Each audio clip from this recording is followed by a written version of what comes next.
Hi, I'm Brian Neal, product specialist for CoolSpeed, fluid-driven ultra-high-speed spindles by WTO.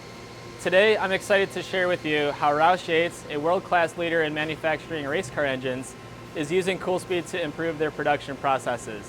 Traditionally, gear-driven speeder heads range from 4,000 to 8,000 RPM, with some even reaching up to 24,000 RPM.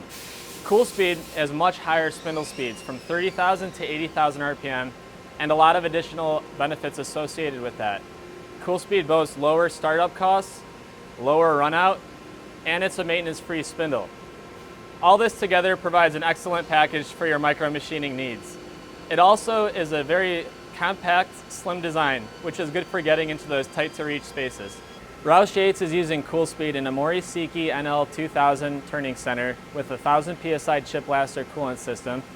They are using it in a unique way such that if you look in the machine here, there are actually two adjustable angle spindles in the same tool holder. They are mounted with a sealed collet, and you can see here there's a long reach at a 70-degree angle with a ball end mill. This is going to allow them to get into a very tight spot, which you wouldn't be able to do with a mechanical driven speeder. When you're using ultra high speed spindles, especially when they're fluid driven, it's really important to know the spindle RPM. So with CoolSpeed, we have a Bluetooth speedometer that attaches right to the spindle, and that's going to connect to our Bluetooth app. It's just a free download you can get from any app store. This will work on any mobile device.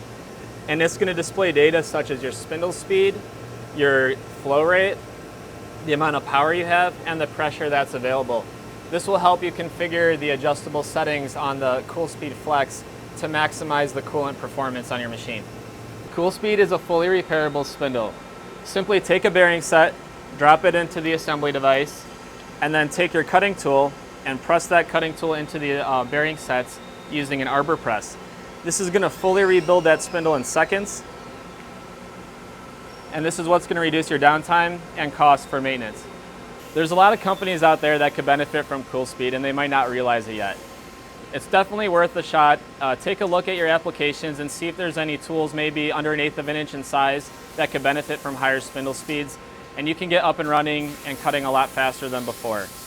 Everything comes in a starter set here to get going, so check out what we have to offer. I'd be happy to talk to you about it in more detail, and let's hear what Roush Yates has to say about their experience with CoolSpeed. Hey, I'm Chandler Fine with Roush Yates Manufacturing Solutions. Today we're looking at CoolSpeed tool block. It was a great price-effective alternative for us compared to gear-driven tools. It was also able to reach the RPM range that we were looking for light servicing cuts. We can't be more happier with the product itself. It comes in, it's a great little toolbox here. Y'all come check it out. Thank you.